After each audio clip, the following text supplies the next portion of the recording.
Jadi di sini dikatakan wa kullu ma ata bihir rasul fahaqquhu taslim wal qabul. Yang pertama ar-rasul. Para ulama mengatakan perbedaan nabi dan rasul sudah didetailkan, banyak kita bahas sebelumnya. Intinya seorang rasul itu harus mempunyai dua ciri. Rasul itu mempunyai dua ciri.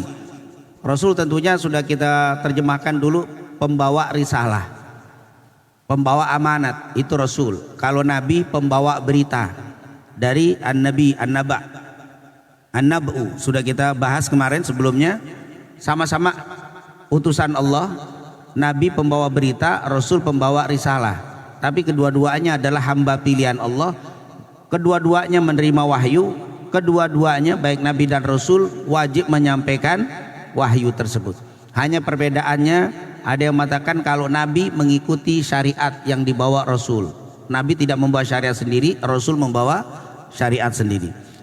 Intinya rasulan tidak akan dinamakan seorang rasul itu rasul kecuali hamilur risalah. Dia pembawa risalah. Ini pembawa pesan dari Allah Subhanahu wa taala, itu rasul.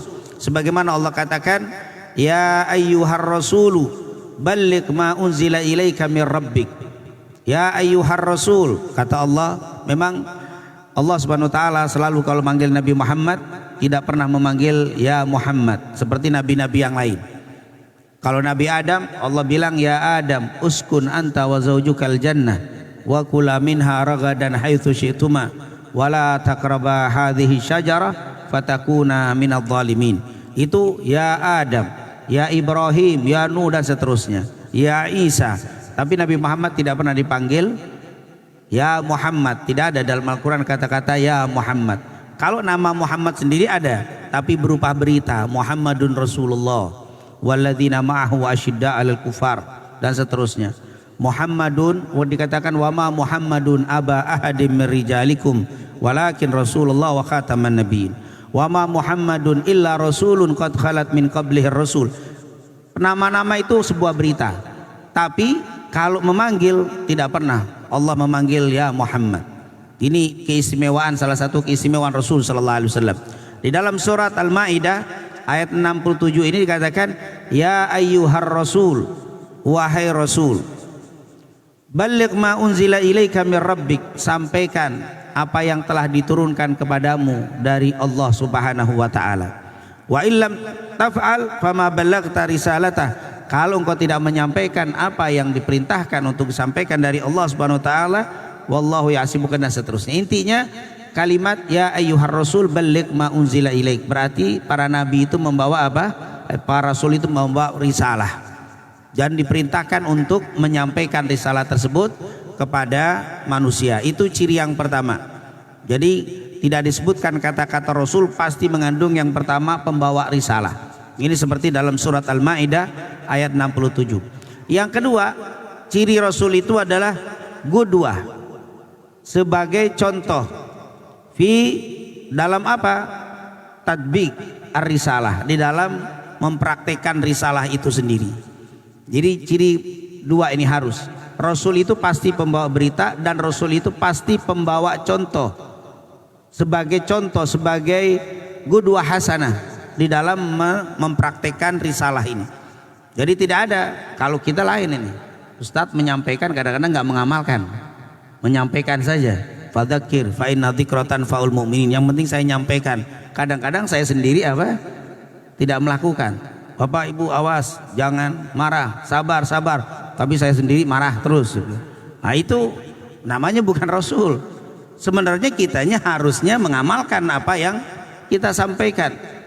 Ini tentunya tercela juga orang yang menyampaikan menyuruh kebaikan, kita sendiri tidak melakukan kebaikan tersebut. Ata'muruna an-nasa bil birri wa tansawna anfusakum wa antum tatluna al-kitaba afala ta'qilun. Itu kena juga. Tetapi ada dan banyak yang seperti itu. Tapi kalau Rasul tidak ada. Semua Rasul itu menyampaikan risalah dan dia mengamalkan apa? Risalah itu dan menjadi contoh di dalam menjalankan risalah tersebut.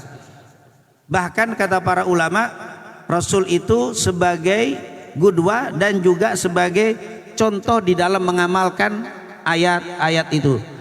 Kita tidak akan bisa mengamalkan ayat tanpa ada ar-rasul.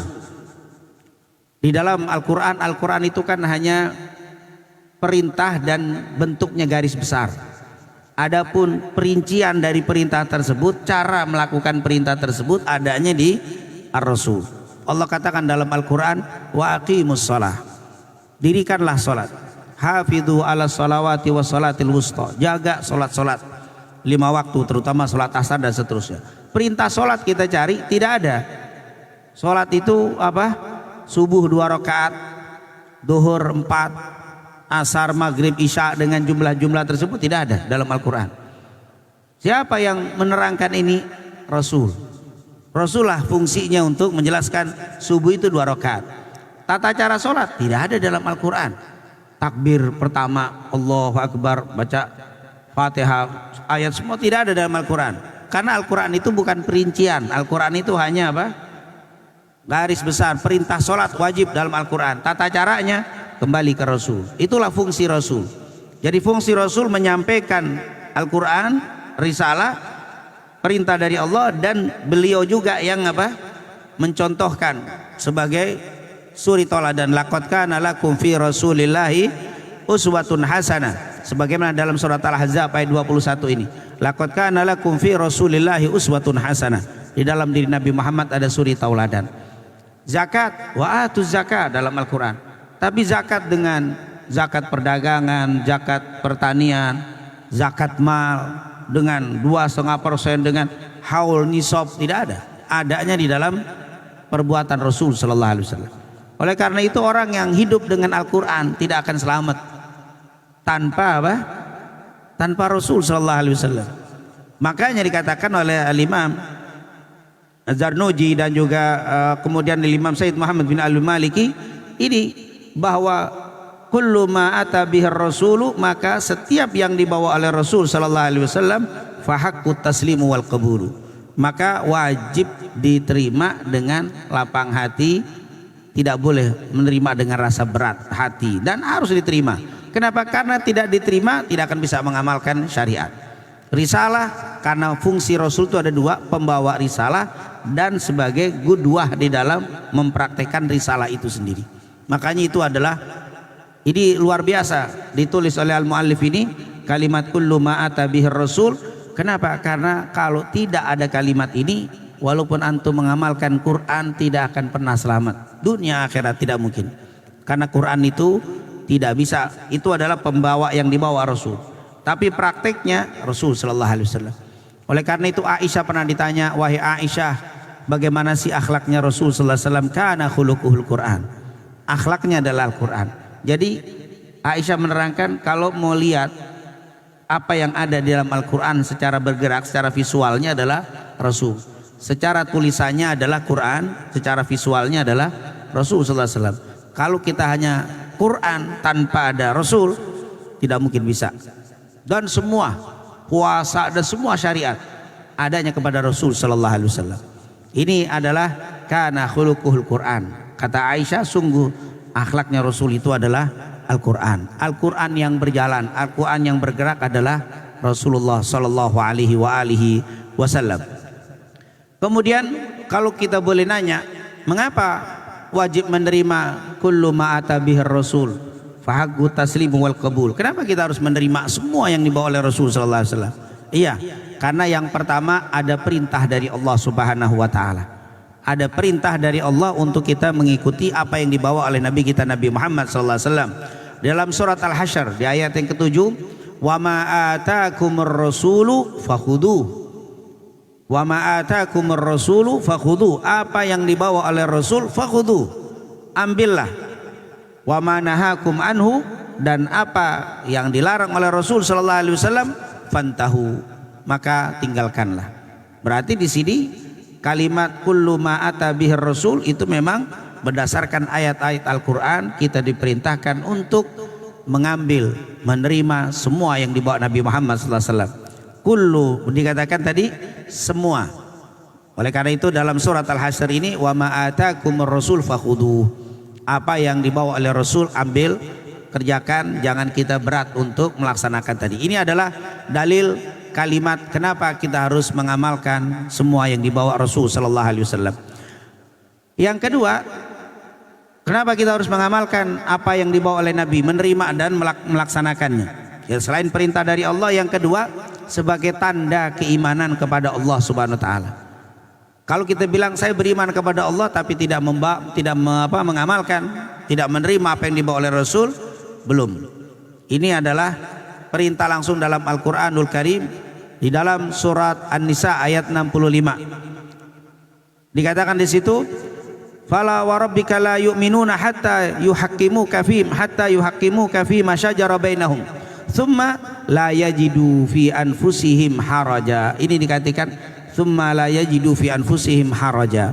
Sungguh tidak beriman kalian, kita tidak beriman sampai kita menjadikan Rasulullah sebagai hakim, penengah di dalam urusan kita.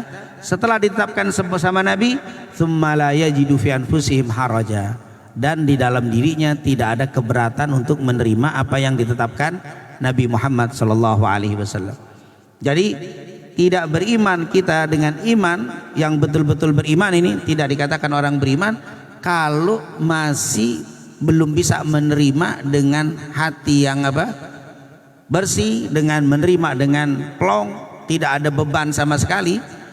Sebelum kita menerima semua apa yang diperintahkan ditetapkan oleh Rasulullah SAW dengan lapang hati. Kalau masih ada haraj, masih ada gerutu, masih ada sedikit berat, belum beriman kata Allah Subhanahu wa taala. Berarti benar-benar wa ma atakumur rasulu wajib kita terima tanpa ada beban sedikit pun. Tapi kalau kita terima tapi masih berat hati, belum beriman. Oleh karena itu di dalam Aqidatul Awam wajib menerima apa yang dibawa oleh Rasul sallallahu alaihi wasallam dengan penuh lapang hati. Tidak boleh ada ya dia mengamalkan tapi gerendeng. Ini sih benar tapi ini berat ini. Hati-hati. Masalah belum mampu mengamalkan silakan, tapi tetap harus kita yakini ini adalah dari Rasul SAW, harus kita terima. Tapi saya belum siap. Itu ada. Ini ada yang model begitu kan? Apa misalkan? Bapak apa nih Pak? Bapak Masna ya misalkan ya. Fankihu ma taba lakum minan nisa'i matsna wa thulatsa. Ini kadang-kadang yang jadi masalah. Wah, poligami ini nggak benar. Hati-hati nih. Menyalahkan dan seterusnya, bahkan semua ini bagus tapi yang ini bab ini nggak bagus nih, ini nggak adil. Nah ini hati-hati. Ini masalah saya belum mampu, nggak apa-apa. Tapi urusan menerima, ya saya menerima ini syariat bagus. Tapi sepertinya saya belum mampu, kan beres. Ini malah diingkari, dicari-cari salahnya. Nah ini tentunya sesuatu yang ini belum nih. Wa ma atakumur wa dikatakan wa ma atabihir rasulu fahaggu taslim wal qabul, ini belum nih. Ini harus kita terima walaupun kita belum mampu. Belum pantas Bapak ngamalin. Boleh, tapi ini syariat harus diterima. Ketidakmampuan kita, tidak cocoknya kita karena belum mampu, itu silakan, itu lain lagi. Tapi yang wajib di sini tetap harus diterima. Misalkan apa lagi? Warisan. Lidzakari mithlu hadzil unthayain. Wah nggak bisa, zaman dulu mungkin boleh jadi begitu, tapi sekarang sudah nggak cocok. Ini hati-hati. Kalau kita yang ahli sunnah wal jamaah enggak, itu yang terbaik dari Rasul sallallahu alaihi wasallam. Itu yang terbaik. Oh masalah saya inginnya nanti setelah saya meninggal, sebelum saya meninggal saya bagikan dulu harta untuk anak yang laki, saya samakan dengan perempuan sebelum saya meninggal bagi, silakan saja. Tapi kalau kita meninggal, waris harus dengan masalah nanti setelah dapat dibagi lagi, silakan. Yang penting hak-haknya tetap menjalankan ini harus terima dari Rasul sallallahu alaihi wasallam. Enggak Ustaz, yang melihara anak bapaknya ini adalah anak perempuannya. Yang sakit dulu ngurus harta ngobatin anak perempuan, anak lakinya nggak apa-ngapain, meninggal dapat gede warisannya terbesar. Silakan saja, tetapi tetap harus kita terima. Itu syariat tidak boleh. Untuk kita katakan oh ini tidak sesuai lagi, ini tidak, keadaan dia berbeda, enggak. Tetap kita katakan seperti yang dikatakan oleh muallif ini, wa kullu ma ata bihir rasulu fahaqquhu taslimu wal qabulu. Itu harus kita pegang. Karena memang Aqidatul Awam ini matan itu adalah kayak kaidah. Jadi kalau kita pegang ini sudah, ketika dia muter-muter bawa ini lagi. fa kullu ma ata bihir rasul fa haqqu taslim wal qabul. Selesai. Walaupun secara logika kadang-kadang apa? Zaman sekarang enggak, ini kita ahli sunnah wal jamaah. Apa yang dibawa oleh Rasul itulah yang terbaik. Selesai. Nah inilah tentunya harus yang kita pegang dari aqidatul awam. Jadi seperti yang saya sering ulang-ulang, jangan dianggap aqidatul awam ini untuk aqidah kelas awam. Maksudnya apa? Kelas awam ini, kita bukan kelasnya kita. Oh bukan, justru kaidah-kaidah luar biasa. Apapun yang dibawa oleh Rasul, fahaqqu taslim wal qabul. Walaupun secara logika kayaknya tidak, enggak. Disitulah yang dia yang luar biasa dari syariat Nabi Muhammad SAW. Walaupun bertentangan dengan hawa nafsu. Hawa nafsu ini bukan kebenaran, bukan. Karena keinginan itu biasanya ada yang bertentangan dengan keinginan. Nah, ini tetapi sekali lagi inilah akidah yang luar biasa. Kemudian kenapa alasan yang ketiga kita harus mengikuti perintah yang dibawa oleh Rasul, apapun yang dibawa Rasul harus kita terima. Yang pertama perintah dari Allah. Yang kedua karena mengikuti apa atau mengamalkan apa yang dibawa Rasul adalah tanda keimanan. Bahkan seandainya menerima 99%, 1% tidak diterima, rusak iman kita. Jadi harus apa? Udkhulu fis silmi semua. Tidak boleh. Nah, ini cocok sama saya terima. Ini kurang cocok nggak diterima. Satu saja kena kita hukum. Saya membenarkan semua syariat Rasul, tapi poligami saya tidak benarkan. Itu bertentangan dan tidak, hati-hati, rusak iman kita. Saya percaya dengan semua, tapi saya tidak percaya dengan waris yang laki-laki double. Hati-hati, itu rusak iman kamu. Jadi ini harus kita berhati-hati. Di situ kullu ma ata bihir Rasul, kullu semua. Tidak ada perbedaan di dalam apa yang lain masalah-masalah, kullu. Kemudian alasan yang ketiga sebagai ketaatan kepada Allah Subhanahu wa taala.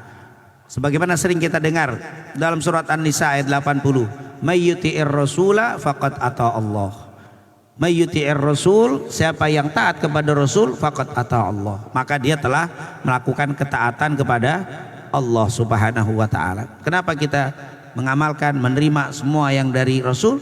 Karena kita menerima dengan apa yang dibawa oleh Rasul, berarti kita menerima Allah Subhanahu wa taala. Taat sama Rasul berarti taat sama Allah. Menolak apa yang dibawa Rasul berarti menolak Allah Subhanahu wa taala. Makanya menolak syariat, satu saja syariat dari Rasul berarti menolak apa yang datang dari Allah. Ini bisa kafir. Maka di sini inilah akidah yang harus kita pegang. Kemudian alasan yang keempat, alasan yang keempat, yang pertama tadi tentunya merupakan apa? Perintah dari Allah. Yang kedua karena memang kita untuk apa? Sebagai tanda keimanan. Yang ketiga sebagai taat kepada Allah. Yang keempat sumbernya dari Allah. Semua yang dibawa oleh Rasul itu sumbernya dari Allah. Ketika kita menolak apa yang dari Rasul berarti menolak dari Allah, sumbernya semuanya. Seperti yang sering kita dengar ini ya, surat An-Najm di ayat 3 dan 4, wa ma yantiqu anil hawa in huwa illa wahyun yuha. Apa yang dibawa oleh Rasul itu bukan dari hawa nafsunya Rasul, tetapi semua dari wahyu. Berarti menolak apa yang dari Rasul berarti menolak wahyu. Menolak wahyu berarti menolak Allah Subhanahu wa taala. Ini adalah sumbernya dari Allah, maka tidak boleh kita menolaknya. Maka ini kaidah yang luar biasa seperti kan kullu ma ata bihir Rasul fahaqqu taslimu wal qabul. Kenapa? Semua yang dibawa oleh Rasulullah itu adalah wa ma yantiqu anil hawa in huwa illa wahyun yuha. Kemudian yang kelima, karena yang dibawa Rasul itu membawa keselamatan.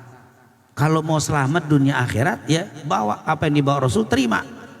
Kullu ma ata bihir Rasul fahaqqu taslim wal qabul. Kenapa?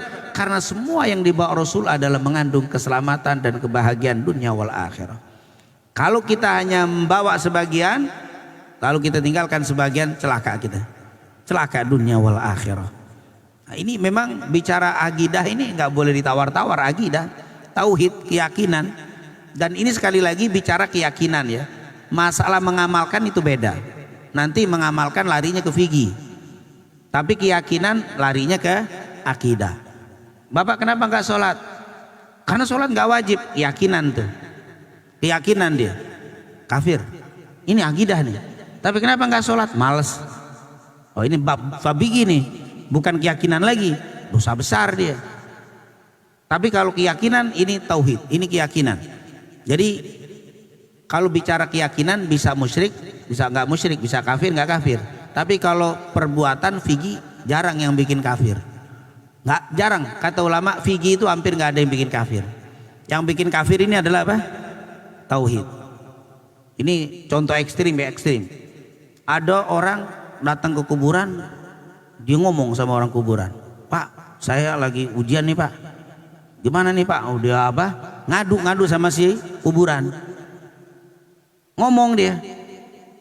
Ini musyrik apa nggak musyrik? Kan bingung kita kan. Tunggu dulu, jangan dibilang musyrik dulu, jangan dibilang nggak musyrik dulu, tanya dulu. "Emang kamu kenapa ngomong begitu?" Ngomong aja saat kan orang ahli kubur denger. Seperti saya assalamualaikum mandi denger, saya ngomong juga denger. Dan memang betul dalam hadis riwayat Aisyah itu orang-orang ahli kubur denger, cuman nggak bisa jawab. Kayak gitu, "Maaf, saya Bapak lihat saya lagi ngomong sama tembok." "Ini gimana ya, saya pusing banget nih." Kira-kira musyrik nggak saya ngomong sama tembok Pak? Ngomong sama musyrik, saya nggak minta sama tembok, cuma ngadu aja lagi puyeng mana nih ngomong sama tembok, musyrik nggak saya? Enggak, cuman bodoh aja tembok dia omongin media. Tapi nggak musyrik. Masa ngomong musyrik, kecuali tembok saya minta keselamatan, musyrik itu. Tapi kalau saya ngomong aja ngadu aja sama tembok, nggak musyrik. Cuman bodoh. Masa ngomong atau di bawah pohon tiba-tiba ngobrol sama pohon, ngobrol sama ayam. Baru nih bodoh nih, ngobrol sama ayam, tapi nggak musyrik. Begitu juga ini, kenapa? Karena perbuatannya. Tapi kalau ditanya, "Kenapa kamu ngobrol kuburan?" "Saya yakin saat kuburan ini, mulai keyakinan. Saya yakin saat kuburan ini bisa mengangkat kesulitan saya." Ini hati-hati nih.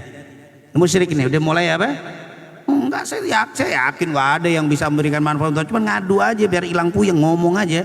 Kan biasa tuh kalau orang habis ngomong, kadang-kadang kita mengungkapkan kesulitan, unek-unek sama orang yang nggak ngerti. Nggak apa-apa deh, nggak bisa ngasih bahas. Yang penting saya udah ngeluarin. Yang penting saya sudah apa? Saya sudah ngeluarin unek-unek agak lega. Walaupun yang dengerin bingung, ini ngomong apa nih? Nggak apa-apa deh, dengerin, nggak usah ngasih solusi apa. Yang penting saya ngomong sudah. Itu kadang dengan bicara itu jadi apa? Ternyata yang bikin musyrik itu keyakinannya, bukan apa? Perbuatannya. Perbuatan itu enggak. Kata Figi itu jarang. Figi itu jarang bikin musyrik.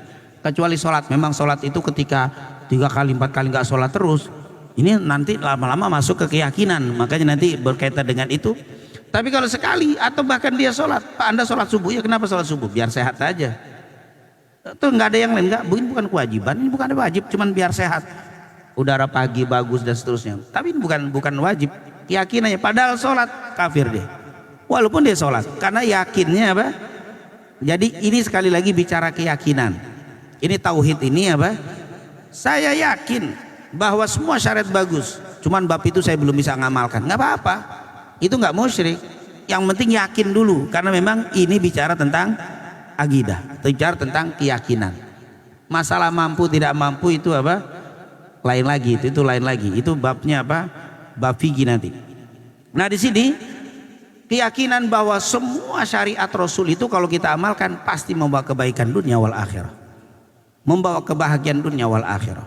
Walaupun kadang-kadang kita belum bisa melaksanakannya. Ada banyak perkara yang belum bisa kita laksanakan.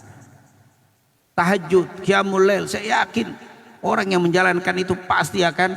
Tapi kadang-kadang saya juga lewat tahajud. Kadang-kadang saya tidak menjaga tahajud tadi. Nggak jadi masalah. Yang penting yakinin dulu. Kalau bab bab tauhid ini bab keyakinan. Bab i'tiqad ini adalah keyakinan. Qul ya ayyuhan nas inni rasulullah ilaikum jami'an. Ini tentang di dalam surat Al-A'raf ayat 158. Qul ya ayyuhan nas inni rasulullah ilaikum jami'an alladzi lahu mulku samawati wal ardi la ilaha illa huwa yuhyi wa yumit. Kalimat yang saya garis bawahi di sini, fa aminu billahi wa rasulih an-nabiyil ummi alladzi yu'minu billahi wa bi kalimatihi wa tabi'uhu. Nah, di kalimat ini wa tabi'uhu la'allakum tuflihun. Fatabi'uhu la'allakum tahtadun. Wattabi'uhu, dan ikutilah. Wattabi'uhu maksudnya sini Rasulullah sallallahu alaihi wasallam. Wattabi'uhu, ikutilah oleh kalian siapa? Rasul. La'allakum tahtadun, agar kalian mendapatkan hidayah, petunjuk untuk mendapatkan kebahagiaan dunia wal akhirah. Di ayat yang lain surat An-Nur, wa in tuti'uh tahtadu. Wa in tuti'uhu, jika kalian mentaatinya tahtadu, kalian akan dapat apa? Hidayah. Nah, intinya di sini kenapa kita harus mengamalkan, mengimani semua yang dibawa oleh Rasul, mengimani apa yang dibawa oleh Rasul. Wa kullu ma ata bihi ar-rasulu fahaqqu taslim wal qabulu, karena memang dengan menerima taslim dengan lapang hati membawa kita jalan hidayah untuk mendapatkan kebahagiaan dunia wal akhirah. Dan yang terakhir yaitu menyelisihi Rasulullah SAW akan mendatangkan kehancuran. Tidak mengimani, tidak mengamalkan apa yang dibawa oleh Rasul, tidak menerima dengan baik apa yang dibawa oleh Rasul, akan membawa kehancuran. Ini bisa dibaca di dalam surat An-Nur ayat 63. La taj'alu du'a ar-rasuli bainakum ka du'a ibadikum ba'dha. Jangan kalian memanggil Rasul, manggil Rasul SAW seperti kalian memanggil satu dengan yang lainnya. Artinya berbedalah kalian bersikap saat memanggil Nabi Muhammad SAW. Di situ dikatakan falyahdharil ladzina yukhalifuna an amrih. Di kalimat itu falyahdharil ladzina yukhalifuna an amrih. Hendaklah berhati-hati orang-orang yang bertentangan dengan apa yang dibawa, apa yang diperintahkan oleh Rasulullah SAW. Hati-hatilah kalian jika bertentangan dengan apa yang dibawa oleh Nabi Muhammad SAW. Kenapa yang dihati-hatikan? Antusibahum fitnah, akan terkena fitnah, au yusibahum adzabun alim, atau akan kena azab yang pedih nanti di yaumil kiamah. Tidak mengimani apa yang dibawa Rasul akan membawa kehancuran dunia dan kehancuran akhirat. Maka disinilah Al-Imam Zarnuji memberikan wa kullu ma ata bihi ar-rasulu fahaqquhu at-taslimu wal qabulu. Inilah mungkin yang bisa kita bahas pada kesempatan pagi hari ini. Di kalimat satu yang harus kita pegang, semua yang dibawa oleh Rasul wajib kita terima dengan lapang hati. Walaupun mungkin ada perkara-perkara yang belum mampu kita mengamalkannya, tetap harus kita menerimanya. Ya, itu benar, itu bagus, tapi saya belum mampu. Itu adalah keyakinan. Ini tidak boleh kita dengan logika, dengan realita lalu kita tolak apa yang dibawa Rasul sallallahu alaihi wasallam. Kita harus menerima semua apa yang dibawa Nabi Muhammad sallallahu alaihi wasallam. Bawa pulang pagi ini kalimat tadi dari siapa? Muallif berkaitan dengan kalimat wa kullu ma ata bihi rasulu fahaqquhu taslimu wal qabulu. Kita ada masalah begini-begini, tanya ada nggak hadis? Ada, sudah saya terima. Contoh misalkan Abu Musa al-Asy'ari, pernah dia masuk ke rumah Abu Bakar, Umar bin Khattab radhiyallahu anhu. Dia ketok pintu. Assalamualaikum. Tidak ada jawaban. Ketok lagi. Assalamualaikum. Sampai 3 kali. Setelah itu tidak ada jawaban ketiga kali, Abu Musa al-Asy'ari berangkat pulang. Umar bin Khattab nggak tahu lagi sibuk, mungkin lagi apa di kamar mandi, tidak bisa keluar. Tiba-tiba tidak ada lagi. Akhirnya dicari, Abu Musa al-Asy'ari sudah balik, dikejar sama Umar. Kenapa engkau pergi? Kenapa engkau pergi? Kata dia, aku telah mendengar dari Rasul sallallahu alaihi wasallam bilang kau mengucapkan salam 3 kali tidak juga dibalas, maka kembalilah. Maka aku lakukan itu. Tunggu, saya tidak terima. Benar apa enggak yang mengucapkan? Ayo kita ketemu sahabat. Ternyata ada beberapa sahabat, ada di antaranya Abu Hurairah. Ditanya, siapa di antara kalian yang mendengar bahwa siapa yang mengucapkan salam 3 kali tidak dijawab disuruh pulang? Maka Abu Hurairah bilang, saya, wahai Amirul Mukminin, saya pernah mendengar itu, saya terima ini. Padahal Umar waktu itu saat itu marah, kenapa dikecewa, dia lari pulang sebelum dia sudah siap-siap. Ternyata waktu keluar dia sudah pulang. Marah Umar, tapi dengar begitu, oh sudah, alhamdulillah, terima kasih. Itulah fakullu ma ata bihi rasulu fahaqqut taslim wal qabulu. Walaupun lagi tidak terima, tapi mendengar itu langsung dia terima. Dan banyak sekali kejadian-kejadian seperti itu dia langsung menerima. Mungkin juga pernah mendengar waktu ada seseorang yang datang ke Amirul Mukminin, saat itu sedang duduk dengan Salman. Orang itu bertanya, wahai Amirul Mukminin, saya ini junub, kebetulan tidak ada air, apa yang harus saya lakukan? Kata Sayyidina Umar, guling-gulingan. Guling-gulingan di mana? Di pasir. Ganti ganti kalau wudhu gantinya tayamum, kalau hadas besar mandi, jadi guling-gulingan begitu. Akhirnya Salman bilang, ya Abdul Mumin, Tunggu, saya dengar. Apa yang kau dengar? Apakah ada selain apa yang aku ucapkan ini? Iya, aku dengar dari Rasulullah SAW cukup tayamum. Nggak ada air, tayamum. Tapi nanti pas ada air harus apa?